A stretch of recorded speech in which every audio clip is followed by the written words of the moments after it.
देखिए अब हम लोग किसका हल करेंगे 2021 का। ठीक है, तो 41वां सवाल देखिए दिया गया है 154 गुणे 18 बराबर 2772 यानी 2772। तो 27.42 भागे 1.8 का मान क्या होगा। ठीक है, चलिए देखिए यही है, हमसे कह रहा है कि इस तरह का सवाल बहुत बार आया है और ये बहुत इंपॉर्टेंट है। 154 भागे 18 बराबर 2772। तो 27.42 भागे 18 का मान, इसका मान दिया है 154 बटे 18। इसका मान दिया है 154 बटे 18 बराबर 27। चलिए देखिए 154 गुणे 18 बराबर 2772। तो 27.42 भागे 18 का मान ज्ञात करना है। हमें किसका मान ज्ञात करना है, ये देखिए 27.42 बटे 18, इसका मान ज्ञात करना है 1.8। अच्छा 1.8, चलिए इसका मान ज्ञात करना है। तो देखिए ये जो हमें दिया है, पहले इसको हम इस रूप में बदलें। इस रूप में बदलने का मतलब 27 42 ऊपर करें, 18 को नीचे करें। तो 27 42 है कि 72 है, 42 है क्या? 42 है। चलिए देखिए ये सवाल ही गलत था। ये जो संख्याएं हैं ना, वो संख्याएं दोनों समान होंगी, ये अलग अलग नहीं होंगे। 27 72 ऊपर है, यहाँ भी करना पड़ेगा ना। तो देखिए 154 गुणे 18 बराबर 27 72। तो 27 72 बटे 18, इसका मान हमको ज्ञात करना है। तो हमें ये ध्यान देना है कि किसका किसका मान निकालना है, यानी 27 72 को ऊपर कर रहा है और 18 को नीचे कर रहा है, यही हमें ध्यान देना है। तो हम इसको ऐसे बदलें कि 27 72 ऊपर हो जाए और 18 क्या हो जाए, नीचे हो जाए। तो 27 72 बटे 18 जब पक्षांतर करेंगे करेंगे ना, तो ये इधर जब बराबर क्या हो जाएगा 154, नहीं हो जाएगा क्या? हो जाएगा। ध्यान से देखिए, अगर 18 को हम लोग उधर लेके चले गए पक्षांतर में, तो इधर क्या बचेगा 154 ही बचेगा। इसको हम लोग 27 72 बटे 18 बराबर 154 ये लिख सकते हैं कि नहीं? ये हमको दिया है और ये हमसे पूछ रहा है। देखिए दोनों डाटा सेम रहेंगे। अब ऊपर क्या किया है, एक अंक 2 अंक पर दशमलव लगा दिया है और नीचे क्या किया है, 1 अंक पर दशमलव लगा दिया है। यही क्या है ना, ऊपर 2 अंक पर दशमलव है और नीचे 1 अंक पर दशमलव है। तो हमें क्या करना है, हमें ऐसा काम करना है जिससे कि ये चीज आ जाए, ये चीज आ जाए। तो ये चीज कैसे आएगी बताइए, ऊपर 27 के बाद 2 अंक पर दशमलव लगा है, तो 2 अंक पर दशमलव लगा है, तो इसका मतलब 27 72 में कितने से भाग देंगे बताइए, कितने से भाग देंगे, 100 से भाग देंगे, भाग देंगे ना। तो 100 से भाग दिए, तो इसको बराबर करने के लिए हम 100 से गुणा करेंगे कि नहीं? अब समझ में आ रही है? हमने 100 से भाग देंगे तब तो ये ऊपर वाला आएगा, लेकिन चूंकि मान तो बदलना नहीं हमें, तो हम 100 से क्या किए, गुणा कर दिए। ऊपर वाली चीज यही है ना, इसको लिखने का तरीका बदल दिए हमने। क्यों? इसको हमने 2 अंक से पहले दशमलव लगा दिए, 2 अंक से पहले दशमलव लगा दिए। अब इसमें 100 से गुणा कर देंगे तो मान नहीं बदलेगा। नीचे क्या है देखिए, 1.8 है, तो 1.8 करेंगे तो 10 से भाग दिए तो 1.8 आ गया, लेकिन 10 से गुणा कर देंगे तो मान नहीं बदलेगा। चीजें वही है ना, अब समझ में आ रही है? अब देखिए बराबर क्या है 154 है। अब हम इसको ऐसे कर सकते हैं 27.42 7/1.8 बराबर इतना है ना, उसको ले जाएंगे तो ये देखिए 10 ऊपर चला जाएगा, है ना, या हम लोग इसको 10 को 10 से काट सकते हैं, तो ये 10 नीचे चला आएगा, यानी 154/10, यानी कितना आ जाएगा 15.4, कितना आएगा 15.4। कौन सा ऑप्शन है अपना, बी वाला, ठीक है। तो इसमें देखिए हमें ध्यान क्या देना है, हमें ध्यान देना है कि जो पूछ रहा है ये चीजें तो हमें पता है, लेकिन जो पूछ रहा है उस पूछने के हिसाब से हम अपने आप को बदलते हैं। जैसे 27.72/1.8 था, तो हमने ऊपर 27.82 बनाया, तो 27.72 बनाने के लिए 27.72 बनाने के 2 अंक पर दशमलव लगाए, यानी 100 से भाग दिए, तभी ना 2 अंक पर दशमलव लगा, तो 100 से भाग दिए तो 100 से गुणा कर दिए, इसका मान वहीं रह गया ऊपर वाला।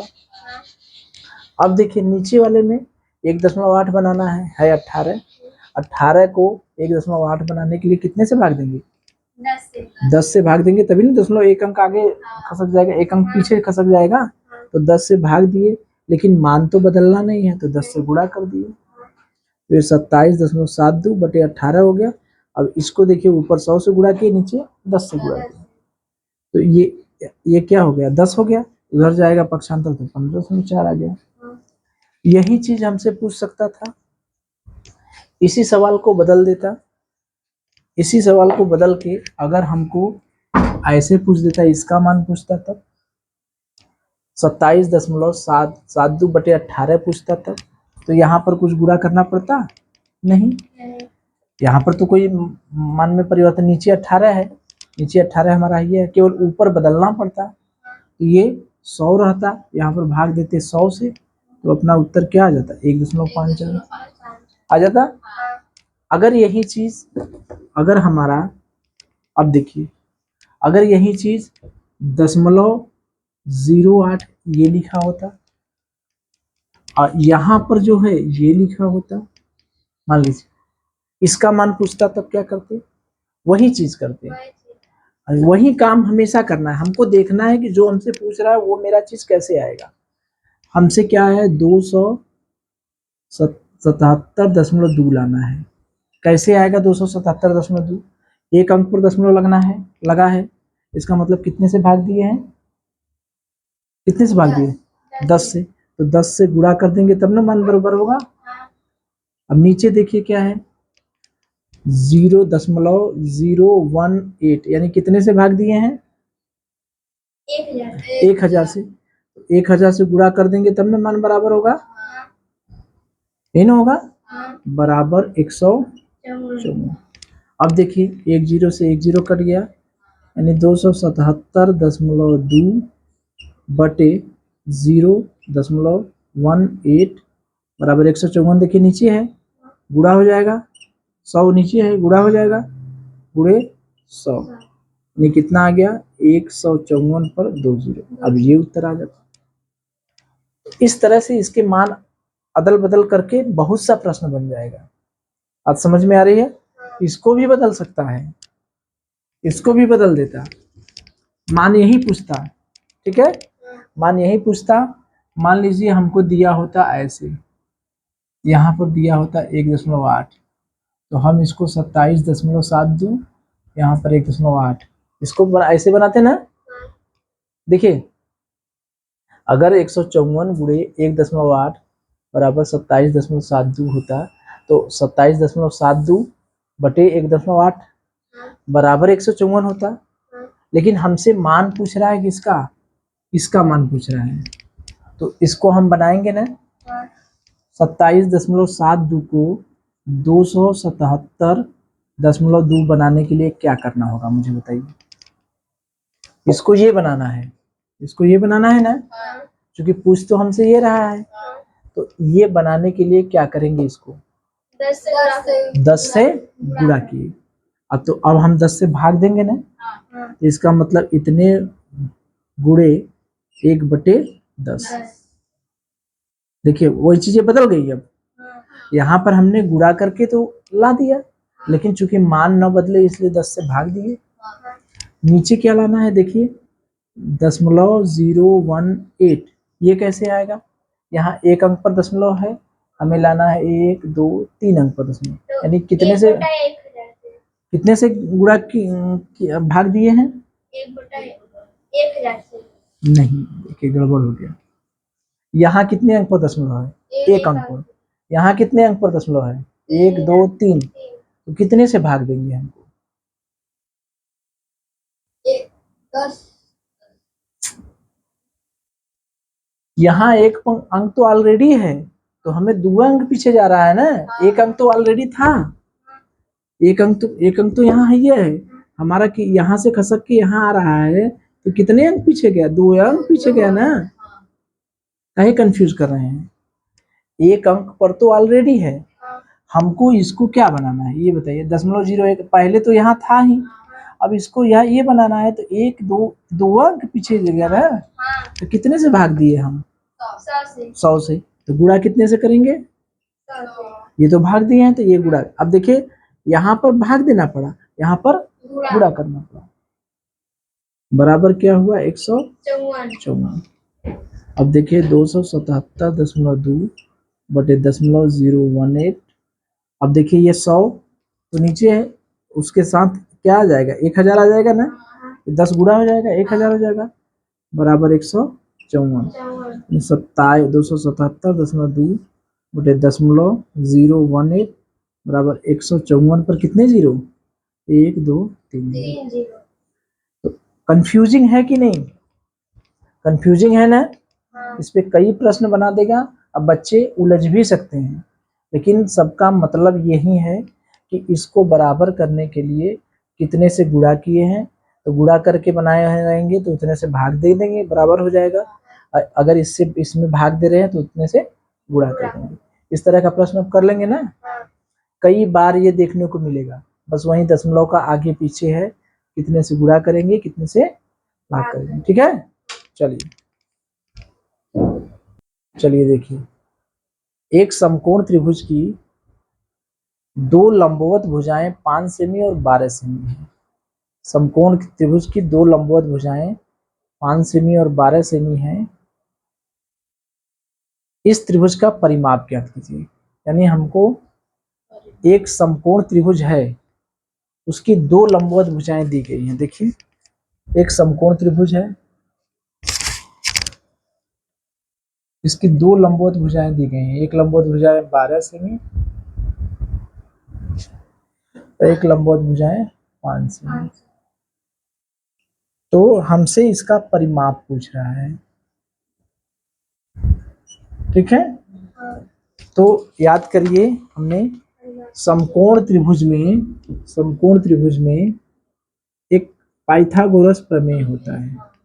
ठीक है, ये समकोण त्रिभुज है, इसमें जो तिरछे रहता है इसको कहते हैं हम लोग कर्ण, ये जो होता है इसको कहते हैं आधार, और इसको कहते हैं लंब। तो एक होता है पाइथागोरस प्रमेय, या आइसक्रीम नहीं है, गोरस नहीं है, इनका नाम है पाइथागोरस प्रमेय। ये पाइथागोरस प्रमेय ये कहता है कि समकोण त्रिभुज में ये जो कर्ण का वर्ग रहता है, ये आधार का वर्ग धन लंब का वर्ग, इसके बराबर होता है। ठीक है, तो ये सूत्र आप लोग याद किए रहिए। इससे फायदा क्या होगा कि हमें 1 2 3 यही 3 है ना, अगर आधार और लंब दिया रहेगा तो हम कर्ण निकाल लेंगे ना। जो पूछेगा, अगर आधार पूछेगा तो कर्ण और लंब दिया रहेगा, उसको निकाल लेंगे, या लंब पूछेगा तो आधार और कर्ण दिया रहेगा। ठीक है, तो इन तीनों में से 2 भुजा दी रहेगी, तीसरी भुजा हम लोग निकाल लेंगे। तो यही सूत्र है वो। ये देखिए समकोण त्रिभुज है, इसमें ये हमको क्या है, आधार दिया है और लंब दिया है, हमसे कर्ण पूछ रहा है। तो हम जानते हैं पाइथागोरस के प्रमेय से कर्ण का वर्ग बराबर लंब का वर्ग, वही लंब करिए या आधार करिए, जो भी पहले करिए, ठीक है। तो कर्ण लंब का वर्ग मतलब लंब क्या है 12 का स्क्वायर, आधार क्या है 5 का स्क्वायर, 144 धन 25 यानी 169। तो कर्ण कर्ण मान लेते हैं हम यक्स, तो यक्स स्क्वायर बराबर 169, तो यक्स बराबर इसका वर्गमूल ले लेंगे, तो यक्स क्या आएगा 13। क्योंकि हमने याद करिए, हमने बताया था कि वर्ग और वर्गमूल वाला 1 से लेके 20 तक वर्गमूल याद कर लिया, हमने लिखवाया भी था, ठीक है। तो इसका वर्गमूल निकालेंगे तो 13 आएगा, यानी हमको समकोण त्रिभुज की ये भुजा निकल गई कितना 13 सेमी। हमसे पूछ क्या रहे हैं परिमाप, तो जब परिमाप निकालते हैं हम तो तीनों भुजाओं को क्या करते हैं जोड़ देते हैं। चतुर्भुज का परिमाप, अरे वर्ग का परिमाप चारों भुजा का जोड़ देते हैं, आयत का परिमाप चारों भुजाओं को जोड़ देते हैं, 13 धन 12 धन 5, 25 धन 5 यानी कितना हो गया 30। तो ये समकोण त्रिभुज था, कौन सा ऑप्शन है डी वाला। तो ये ध्यान दीजिएगा कि ये जो समकोण त्रिभुज है, ये समकोण त्रिभुज में लंब, आधार और कर्ण, जब आगे की कक्षाओं में जाएंगे एक पढ़ता है ट्रिग्नोमेट्री, त्रिकोणमिति जिसे कहते हैं, ठीक है, उसमें ये सब बहुत ज्यादा इस्तेमाल होता है। तो ये जानते रहिए कि समकोण त्रिभुज में लंब होता है, एक आधार होता है और एक कर्ण होता है। आधार और लंब एक दूसरे से जो 90 अंश का कोण बनाते हैं, ठीक है। जो लंबवत भुजाएं होती हैं उसी में से एक को कहेंगे आधार, एक को कहेंगे लंब, जो तिरछा रहता है उसी को कहते हैं कर्ण। तो कर्ण का वर्ग बराबर आधार का वर्ग धन लंब का वर्ग होता है। इसमें हमको कर्ण दिया रहेगा, आधार दिया रहेगा, तो लंब निकाल लेंगे।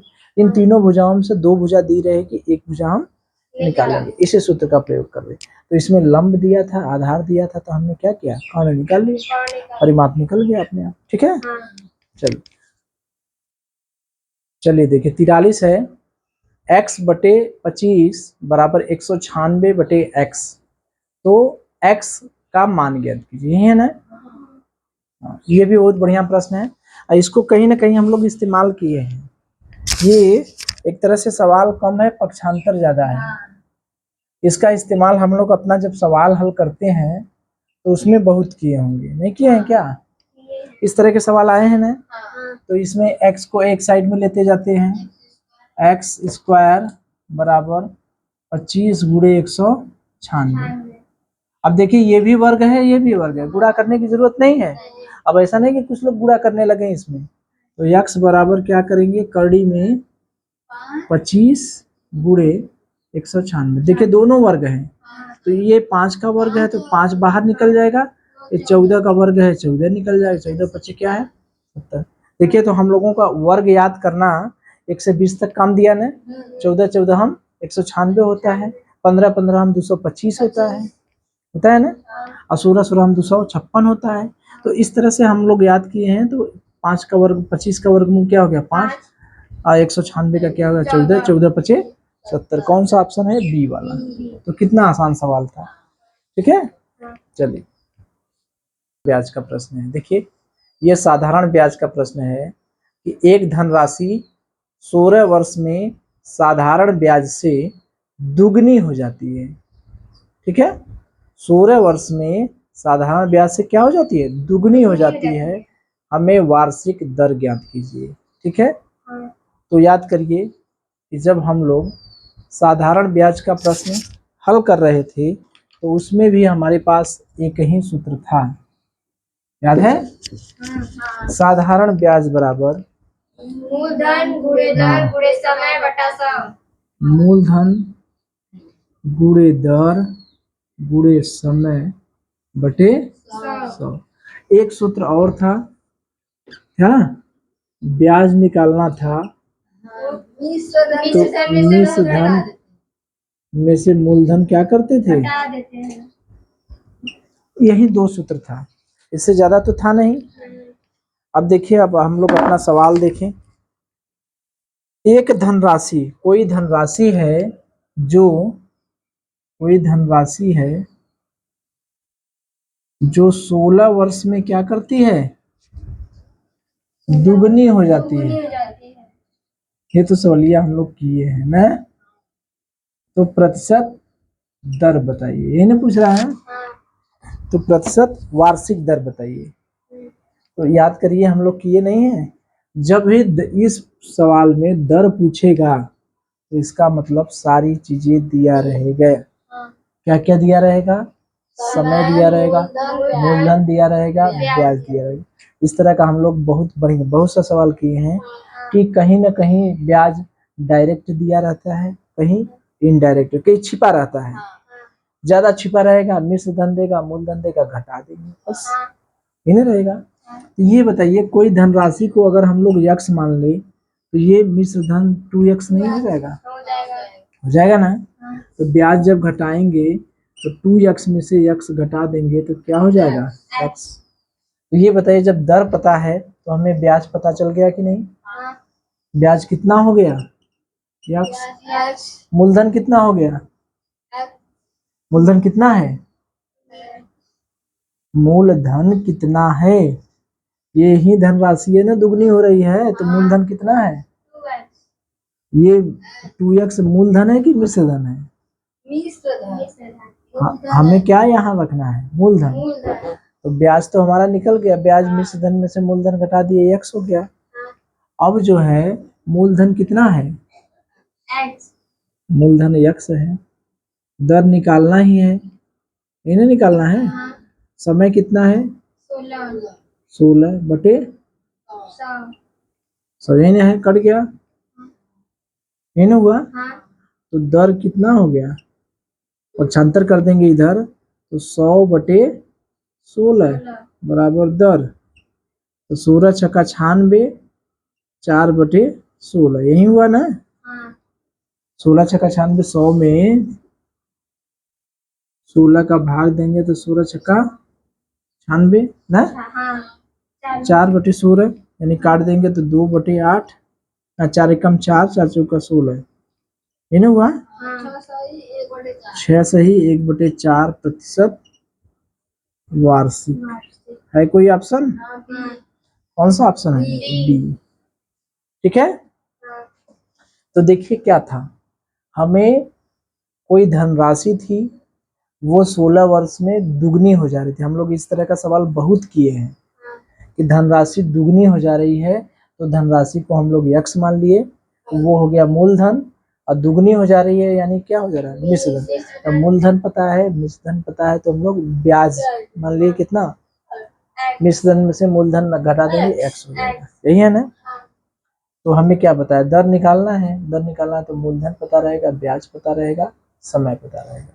तो सारी पता है, ब्याज x है, मूलधन x है, दर का मान निकल गया 6 सही 1/4। मानने के लिए हम लोग जैसे भी किए थे कि अगर इसको 100 मानेंगे तो ये 200 हो जाएगा, याद करिए। अगर इसको 100 माने होते तो 200 हो जाता, तो 200 में से 100 घटा देते, 100 तब भी कट जाता, 100 मानने के लिए। जैसे ये नहीं था कि हम लोग कह रहे थे कि हम लोग 100 भी मान सकते हैं पढ़ाते समय, कि 100 मान लेते तो ये दुगना हो जाता, तो 200 हो जाता। ठीक है, चलिए देखिए 45 जो प्रश्न है वो है, निम्नलिखित व्यंजक पूर्ण संख्या में निकटतम मान ज्ञात कीजिए। निकटतम या सन्निकट मान 349 गुणे 51 प्लस 632 भागे 31, इसका सन्निकटन मान यानी निकटतम वैल्यू। तो देखिए एक पार्ट होता है सन्निकटन, ठीक है, सरलीकरण और सन्निकटन। तो सरलीकरण और सन्निकटन वाला जो पार्ट है वो हमारा यही पार्ट है। तो उसमें सन्निकटन या निकटतम वैल्यू जानते हैं?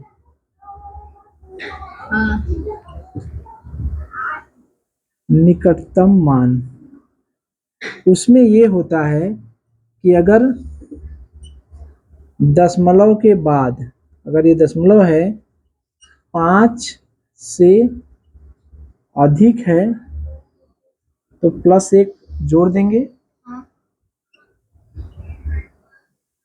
अगर 5 से कम है ना घटाएंगे नहीं, वही रहेगा।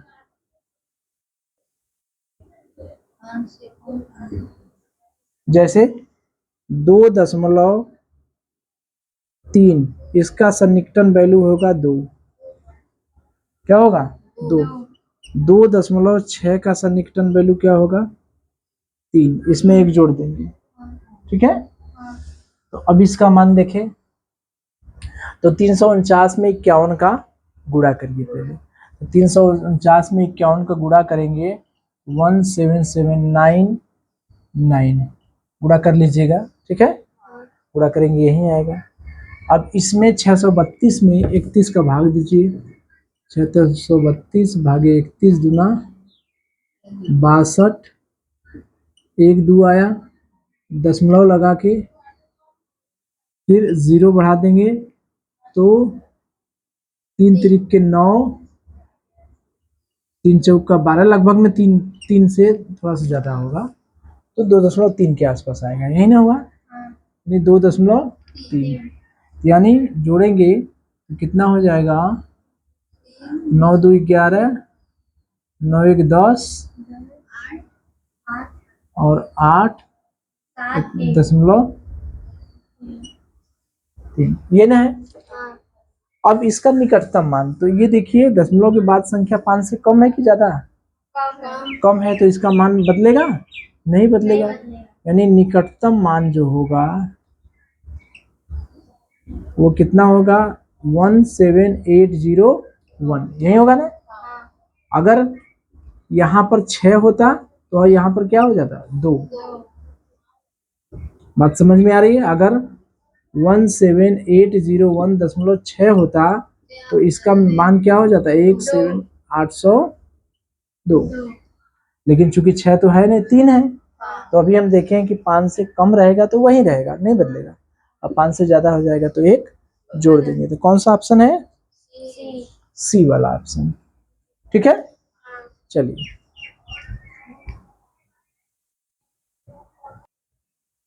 चलिए 46 देखिए, एक विद्यालय में 3/5 बच्चे लड़के हैं, कितने बच्चे लड़के हैं 3/5, लड़कियों की संख्या 800 है, तो लड़कों की संख्या ज्ञात कीजिए, ठीक है।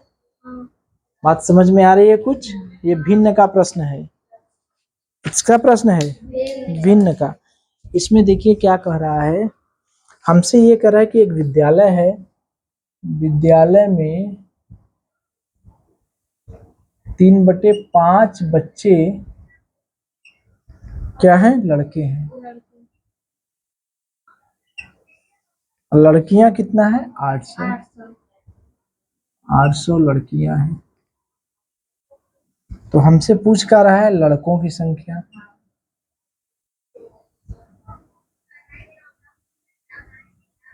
अच्छा ये बताइए मुझे, देखिए क्या है, ये भिन्न का सीधा साधा प्रश्न है, 3/5 भाग लड़के हैं, तो लड़कियां कितना होंगी।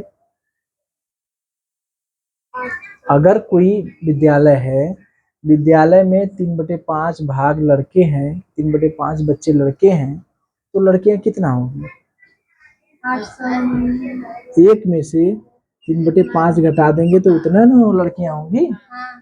अरे 3/5 भाग तो लड़के हैं, जैसे हम लोग नहीं कहते कि 3/5 भाग भरा है, तो खाली कितना है, एक में से 3/5 भाग घटा देंगे, नहीं है। तो अगर विद्यालय में कुछ बच्चे हैं, उसका 3/5 भाग लड़के हैं, तो लड़कियां कितनी हैं 3/5 घटा देंगे, यानी 2/5। ये जो 2/5 है वो क्या है लड़कियां हैं, यही ना है। तो मुझे ये बताइए, मान लीजिए कुल बच्चे हमने क्या मान लिए एक्स, एक्स क्या है कुल बच्चे, कुल बच्चे हमने क्या मान लिए एक्स, यही ना है। कुल बच्चे हमने एक्स मान लिए, तो एक्स का 2/5 करेंगे तो ये कितना हो जा रहा है 800, नहीं हो जा रहा है क्या, यक्स का 2/5 करेंगे तो यही ना लड़कियां हैं 800, बात समझ में आ रही है। तो यक्स का माने क्या होता है गुणा, 2/5 बराबर 800, यानी यक्स बराबर 800 गुणे 5/2, यानी 2000 बच्चे हैं। टोटल कितने बच्चे हैं? 2000 बच्चे। हमसे लड़के पूछ रहे हैं, तो लड़के कितने हो जाएंगे? लड़कों की संख्या कितनी है? 2000 का कितना? 3/5, यानी 5 चौका 20, 400 गुणे 3, यानी कितने हो गए? 1200 लड़की। यही ना है? कौन सा ऑप्शन है? सी वाला ऑप्शन। तो क्या था इसमें? क्या था? विद्यालय था। उस विद्यालय में 3/5 बच्चे क्या हैं? लड़के हैं, और 800 लड़कियां हैं। लड़कियां दिया है, इसी की सहायता से हमें निकालना है। तो हम ये पता कर लें कि विद्यालय में कुल कितने बच्चे हैं। मान लीजिए x बच्चे हैं, तो x बच्चे हैं, तो x का 3/5 भाग तो लड़के हैं, तो कितने भाग लड़कियां हैं? 3/5 घटा दीजिए, यानी 2/5 भाग लड़के हैं। तो x का 2/5 भाग जो लड़कियां हैं उनकी संख्या कितनी है? 800। तो इससे x का मान निकल गया, यानी 2000 बच्चे हैं। ठीक है। अब हमसे पूछ रहा है लड़कों की संख्या, तो लड़के कितने हैं? 3/5। तो 3/5 है तो कितना आ गया? 2000 गुणे 3/5, यानी 1200 लड़के। हमसे ये भी पूछ सकता था कि विद्यालय में कुल कितने बच्चे हैं। विद्यालय में कुल पूछता कि कुल कितने बच्चे हैं, तो हम क्या कहते हैं? 2000। ठीक है, चलिए।